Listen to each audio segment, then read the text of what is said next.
Gravo aqui de casa. Exatamente. Ok. Tá bem. Me dê conta até 10 e eu começo, é? Bora, tá gravando. Olá, amigos. Boa noite aos colegas do grupo de alunos europeus do COF, né? Eu sou o Samuel, de Angola, e hoje eu queria... boa noite a todos. Estão me ouvir claramente, né? Sim. Tá bom. Sim. E hoje queria fazer uma resenha do livro de Raymond Vuillard, Les 100 prochains siècles, le destin historique de l'homme selon la gnose américaine. Ou seja, os próximos 100 séculos, o destino do homem segundo a nova gnose americana. Bom, me ocorreu a ideia de ler este livro porque estou a tentar estudar a história do Reino do Congo e me apercebi que aquela história é contada do espectro político, né? Tem uma atividade política que é justificar a guerra de independência. Então, para isso, mostra a história de Angola como uma resistência à colonização durante 5 séculos, né? Porém, eu estava aqui a pensar, além da utilidade política, o que é que realmente aconteceu, né? O que é que levou à decadência daquele reino, como a decadência de vários outros. Então, acho que pelas minhas leituras, pelos livros indicados por lá, caí sobre este. Okay. O Raymond Vuillard tem alguns conceitos, né? Por exemplo, por que é que ele foca em 100 séculos? Parece que o objetivo dele é tentar escapar da ninharia da política do dia a dia, né?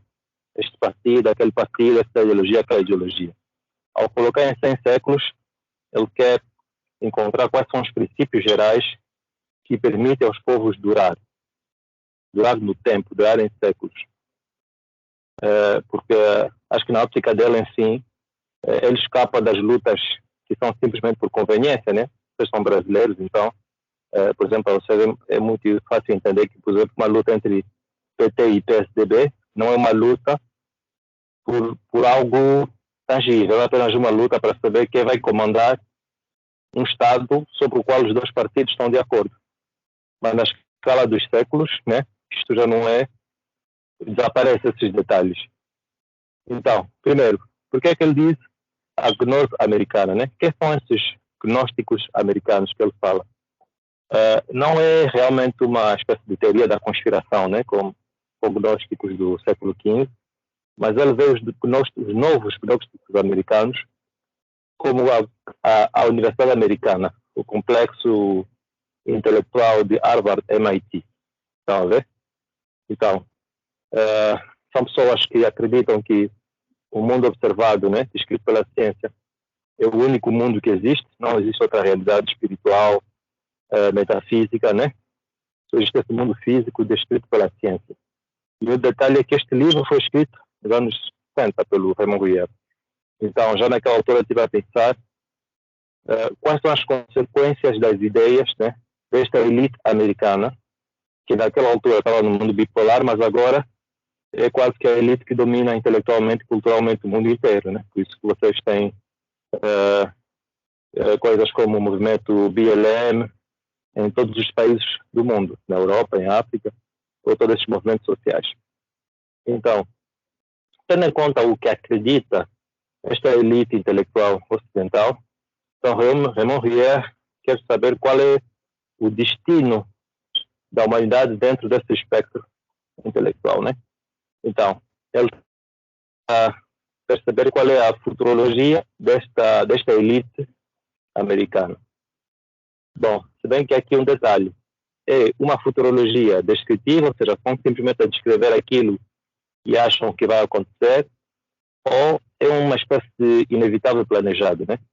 Em que eles dizem que é algo inevitável para que nós acreditamos e seguimos. Então, um dos conceitos que o livro tem é o que ele chama de civilização-cultura. Então, a civilização-cultura não é um só país. Um país pode ser uma civilização-cultura, mas, por exemplo, no caso do Ocidente é uma civilização-cultura constituída por vários países. Então, uma civilização-cultura é um povo, mas uma cultura, ou seja, o sangue e as ideias.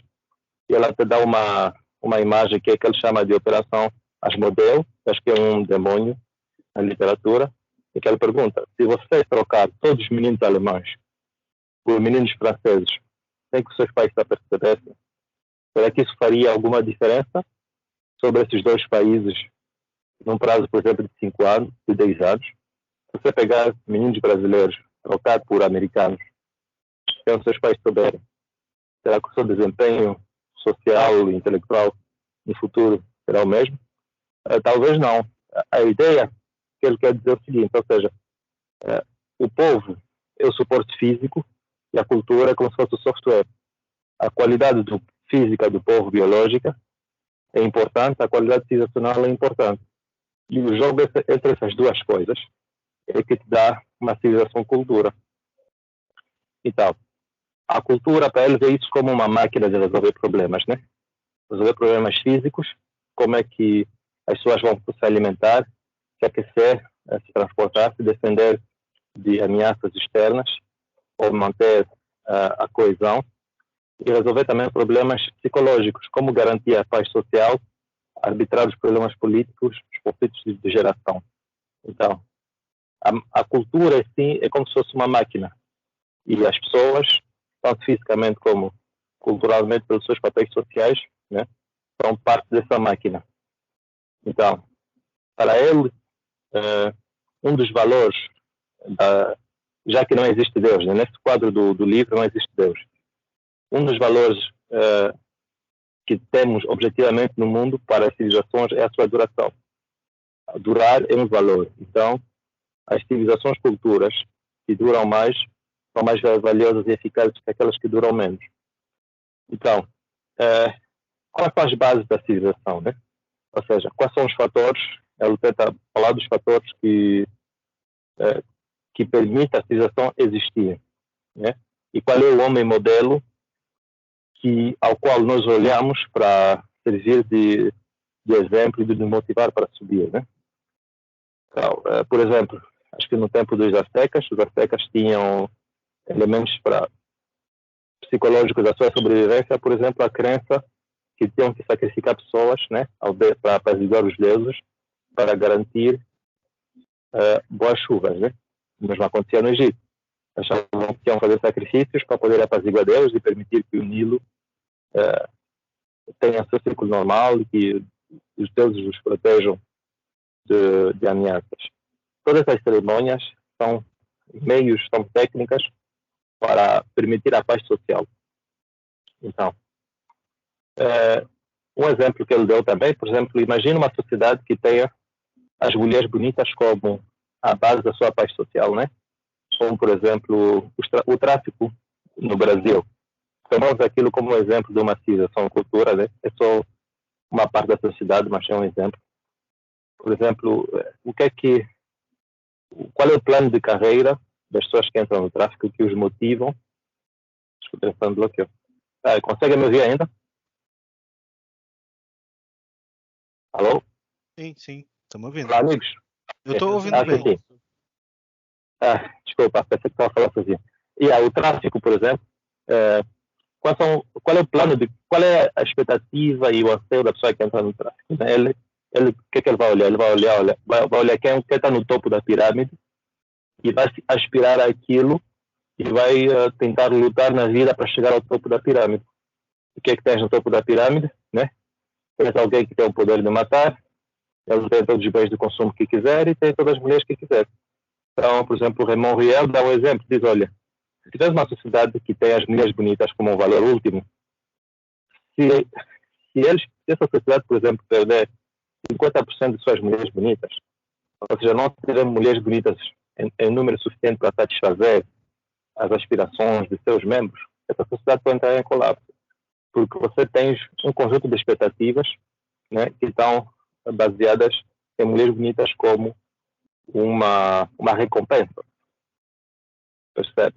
Então, por isso que ele diz que algumas sociedades da antiguidade, né, quando tem parte da sua razão de ser que desaparece, né, elas entram em colapso, como aconteceu com as civilizações mesoaméricas, uma vez que foi cortada, né, a cabeça da casta superior pelos espanhóis, o resto se desarticulou e se integrou na civilização hispânica. Então, Ramon Rial fala muito dos povos decadentes, né? A decadência para ele é perder a capacidade de durar no tempo, né? Perder a capacidade de uma civilização cultural ser perene. Tanto a perenidade cultural como a perenidade biológica, né? Porque para ele, biologicamente, por exemplo, o Egito, biologicamente, talvez ainda é o mesmo povo do Egito Antigo. Porém, culturalmente, aquilo passou para um povo islâmico. Então, será que ainda é o Egito dos faraós? Não, não é. Agora é uma segunda coisa, né? Um país islâmico até pode ser uma terceira coisa, um híbrido. Então, por que os povos entram em decadência? Claro, há aquelas decadências catastróficas, né? Que é mais que as pessoas notam mais facilmente, como pragas, guerras de extermínio, fome. Se vocês verem os livros de história, são esses tipos de catástrofes, né? Que mais recebem isso. Mas o livro do Ramon Rial fala muito da decadência agradável. Então, a decadência agradável é aquela que não é notada porque, enfim, as pessoas participam aquilo e acham que é bom para eles. Por quê? Porque cada ato humano tem consequências que podem ser boas ou más a curto e a longo prazo. Então, ele dá o exemplo da civilização atual, né? Por exemplo, as pessoas querem ter uma vida de hedonismo, para isso não têm filhos. Ok, para essa geração que não tem filhos, a vida até pode ser mais prazerosa, mas para a geração futura, o declínio demográfico pode trazer consequências negativas. E para explicar isso, ele utiliza aquele esquema é um gráfico similar às curvas do QI, né? Então, tens as pessoas de QI baixo, que é uma minoria, as pessoas de QI médio, que é uma maioria, e as pessoas de QI alto é outra minoria. Mas ele não vê aquilo muito bem como QI, mas vê aquilo como a capacidade de sustentar a civilização, né?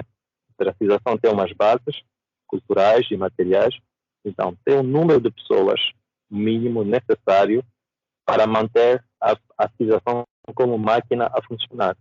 Então, este aqui ele chama da elite superior, né? Então, ele explica que se você exterminar a elite superior, okay, a quantidade de capacidade civilizacional que você vai perder é grande, mas a consequência demográfica no seu total pode ser pequena. E o que é que vai acontecer? Parte das pessoas que estão no meio, né, das pessoas médias, vão ocupar esses lugares da elite. Vão ser a nova elite. Então, aparentemente parece que nada mudou, mas na realidade a capacidade total, né, o capital social da civilização diminuiu. Então, isto é que ele chama de decadência indolor, ou seja, não conseguimos ver a decadência e como não conseguimos ver a decadência, não podemos reagir a ela. E ele explica isso também usando o conceito do professor do agente histórico, né? O agente histórico tem que ser um grupo de pessoas que tem um propósito que eles transmitem de geração em geração. Então, sem esse agente histórico, não é possível você ter uma ação histórica. Especialmente porque ele diz que a decadência pode acontecer sobre várias gerações e, por isso, uma geração pode não perceber as consequências de seus atos. Então, só daqui a 3 gerações é que nós vamos ver. E isso até se nota na França, naquilo que se chama do Síndrome de Paris. Então, o turista chinês que tem de Paris a imagem da cidade romântica dos anos 50, quando vai para Paris em 2020, encontra uma mistura de Bamako e Alger, né, na Argélia, de Mali e Argélia, e eles entram em estado de choque. E alguns deles ficam deprimidos porque, ou seja, sentem que alguma coisa se perdeu, ou pelo menos eles perderam o dinheiro deles, podiam ter feito com ela outra coisa. Então, por que é que se deve essa decadência, né? Então, é aquilo que o Ramon Rial chama da influência do barco, do mar sobre o barco, ou seja, o barco é a civilização, a cultura, o mar é o povo. Né? Então, ele diz que, por exemplo, se tens uma civilização que tem implementos mecânicos, né? Então significa que as pessoas vão ser menos físicas, né? Vão ter menos ênfase na força física, porque, por exemplo, agora tem tratores para poder levar peso, elevadores e tudo mais. Ou, por exemplo, se as pessoas têm calculadoras, né? Então vai ter menos ênfase na mestria da técnica matemática. O que pode dizer que a próxima geração poderá ser menos hábil na matemática. Ou a questão da desnatalidade. Porém, ele especifica que a desnatalidade pode ser no total, mas o mais crítico é a desnatalidade da elite cultural da civilização cultura, ou seja, as pessoas que são necessárias para manter a civilização cultura funcional. Porque se o número dessas pessoas baixar debaixo do mínimo requerido, a civilização cultura entra em estado de caos porque as pessoas já não sabem o que é esperado delas, o que é que elas têm de fazer, o que é que elas vão receber pelo seu comportamento. Um estado de desordem cultural, né? Então, esta é a primeira forma de decadência. A segunda forma de decadência é o aumento, né, das outras duas partes da população, né, que é o proletariado e a classe média. Então, o seu aumento em grandes números, okay, pode chegar até o ponto que excede a capacidade da elite de organizar a civilização cultura. Então, aí também entra em estado de colapso. Então, ele define esses dois limites, né, como o intervalo Malthus-Pincus, né? O Malthus, acho que todo mundo conhece, o homem da teoria malthusiana, que o aumento da população, além do certo limite, excede a capacidade produtiva de um país e causa depois desordens e fome. E o Pincus é o inventor da pílula contraceptiva.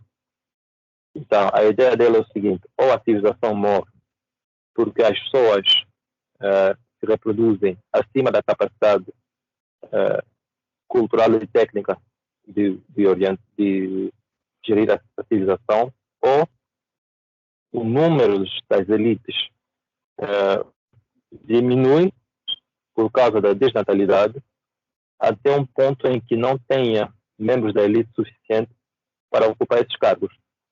Agora, obviamente que na civilização moderna, que chama civilização técnica moderna, você pode educar as pessoas da classe média para fazerem parte da elite. E a educação pode compensar a ausência dos fatores de elite, seja eles biológico ou cultural, porém o processo tem um limite. Né? O processo tem limite. Então, o que ele vê que está a levar à decadência do Ocidente, né, é a desnatalidade, a desnatalidade que é compensada pela importação, né, pela imigração em massa, e que ele vê que não pode ser uma solução. Porque que acontece? A cultura da pessoa é impressa, né, quando a pessoa é criança, numa idade que vai de 2 a 6 anos de idade. Então, quando trazemos um adulto para ser trabalhador em um segundo país, por mais que ele seja educado, né, ele sempre será o cidadão do seu país de origem, nunca do país de recepção. Claro que o Brasil e os Estados Unidos parecem desmentir essa regra, mas o Brasil e os Estados Unidos são países que fazem parte, né, na lógica do Gruyère, da mesma civilização-cultura. Agora, pegar de um país mais diferente, como um país africano, ou um país na Ásia, poderá haver a aculturação, mas será mais difícil, especialmente porque agora, com os métodos de comunicação em massa, é mais fácil a pessoa manter o contato com a sua cultura de origem. Né? Então, por que o Gruyère vê como a fonte dessa desnatalidade? Né? Bom, ele diz que a sobrevivência da espécie humana é assegurada por 3 instintos em cadeias. Os 2 primeiros são fortes e o terceiro é fraco. Então, o primeiro é o instinto de pulsão sexual, que é muito forte.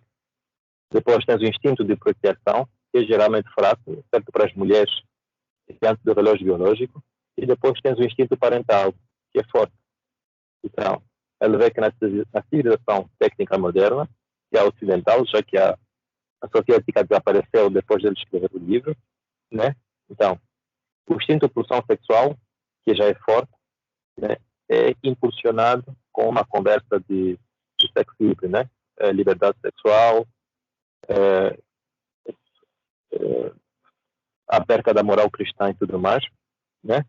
Enquanto que o instinto de procriação é deprimido por uma cultura moderna que põe ênfase na carreira, ênfase nos prazeres individuais, né? A pessoa que tem filhos não vai ter tempo para si, não vai ter tempo para viajar. E o instinto parental, que normalmente é forte, né? Pode ser substituído em outras pessoas, por exemplo, com adoção, ou mesmo sem adoção, mas com substitutos de adoção. Por exemplo, as pessoas que tomam conta de cachorros, né? Que têm paixão por tomar conta de cachorros, de gatos, ou, por exemplo, pessoas que trabalham em NGOs, em que tomam contas de pessoas qualquer que passam a ter uma relação quase que filial, né? De pai para filho. Então, esses três instintos são necessários para a perenidade biológica da civilização. Então, se não houver um número suficiente de pessoas, obviamente que a parte biológica da civilização desaparece e está a ser substituída pela imigração. Ao mesmo tempo que a parte cultural também desaparece por conta da cultura em massa, né? De Hollywood, que parece ser a gêmea da cultura intelectual da Harvard MIT. Então, agora, esta é, digamos, a parte teórica do Rouillé. Agora, neste livro também ele faz previsões, né? Bom, a previsão que ele faz é a partir do século 22 para adiante, o que dá um pouco de piada, né? Mas, digamos que na prática, a previsão que ele faz utilizando o método dele é dizer que o mundo sofrerá uma crise energética de qualquer maneira. Acho que ele estava a pensar numa crise do petróleo. E por conta dessa crise energética,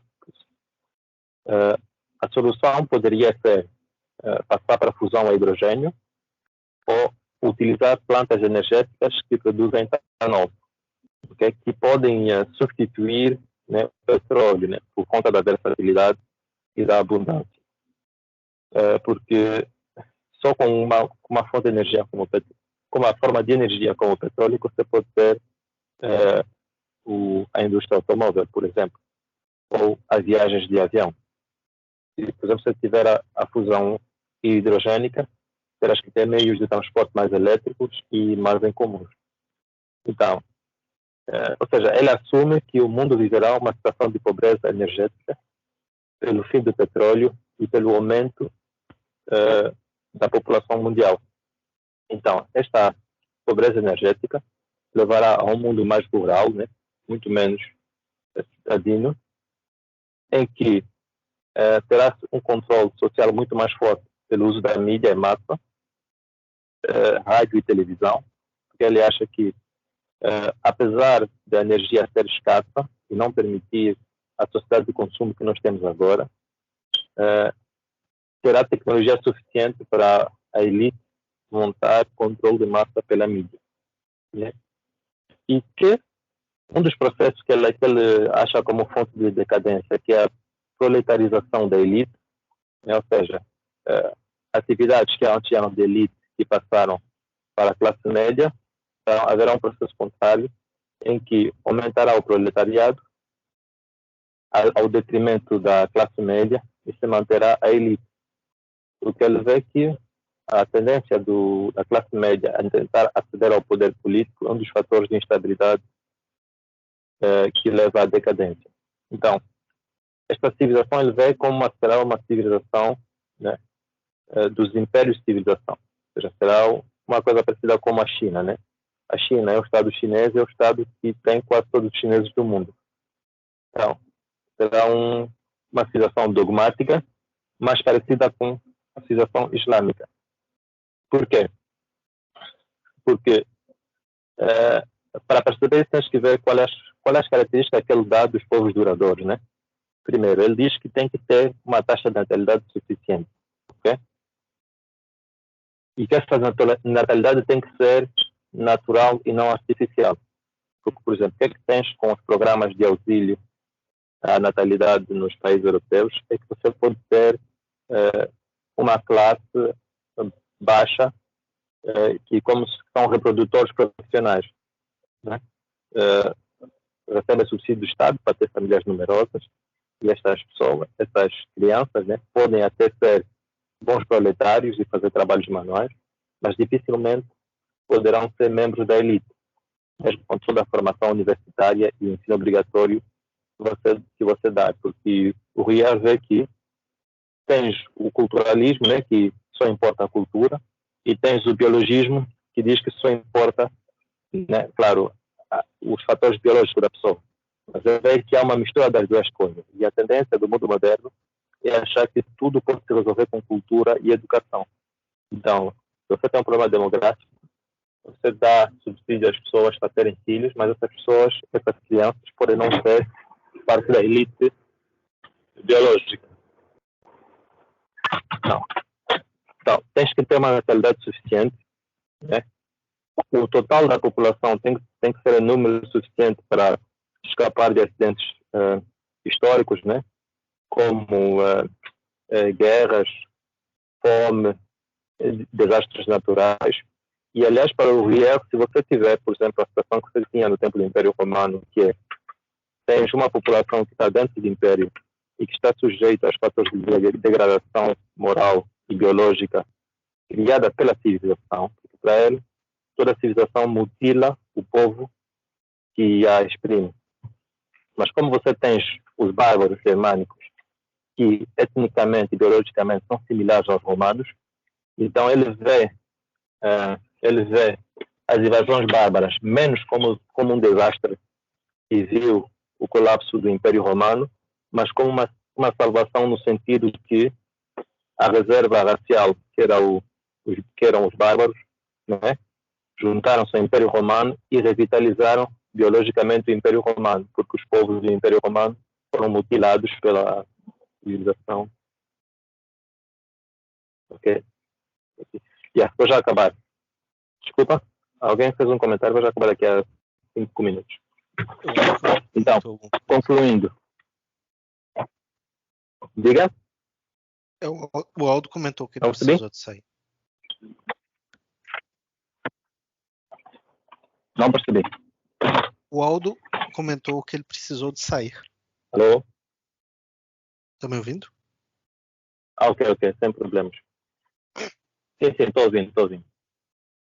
Então, resumindo, mais sobre os comentários, então para o Raymond Luyer, a civilização tem que ser capaz não só de dar o sustento material, mas o sustento psíquico. Se tem um sustento psíquico, mesmo uma civilização abundante acabará por cometer suicídio. Então é tudo, amigos. É só isso que eu tinha para falar sobre o livro do Raymond Luyer. Alguém tem uma pergunta? Eu te agradeço isso, a apresentação.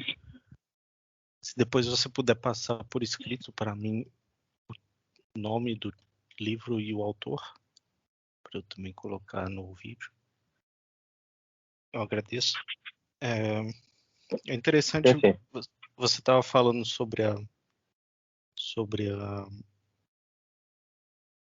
o impulso parental, né? Que as pessoas elas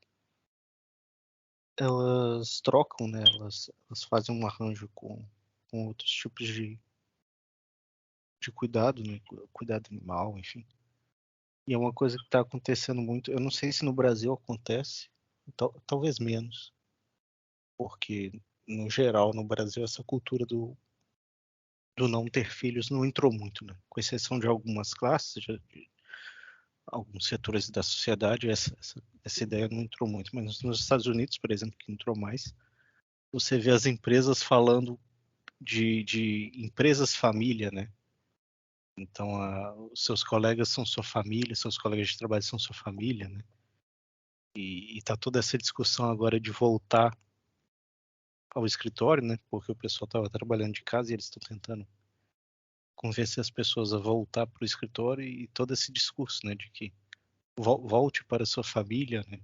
Seus colegas estão te esperando, sua família está te esperando. Porque justamente são empresários que trocaram, né, a família por cargos, né, por carreira, já estão lá nos seus 40, 50 anos e que não têm mais condição de ter filhos e que tratam os subordinados como crianças, né, como sua própria família.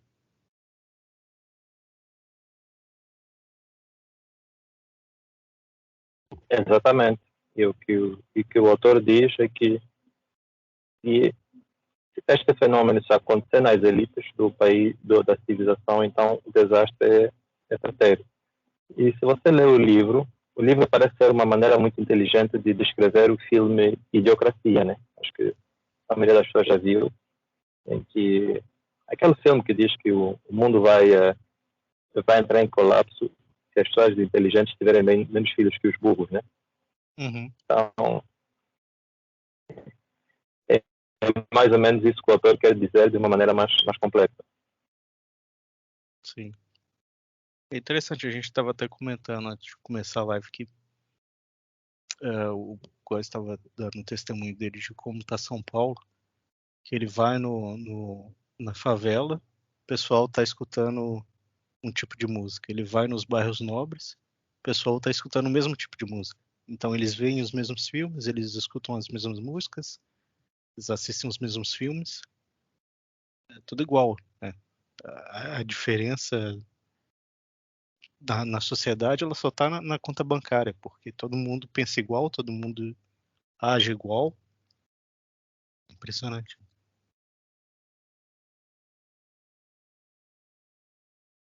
E agora, a questão que resta saber mas o que está acontecendo não é o proletário que está a ficar elitizado, mas é a elite que está a ficar proletarizada. Sim, sim, eu Tá? acho que no O que caso de pode São Paulo acontecer é é esse o que segundo. aconteceu.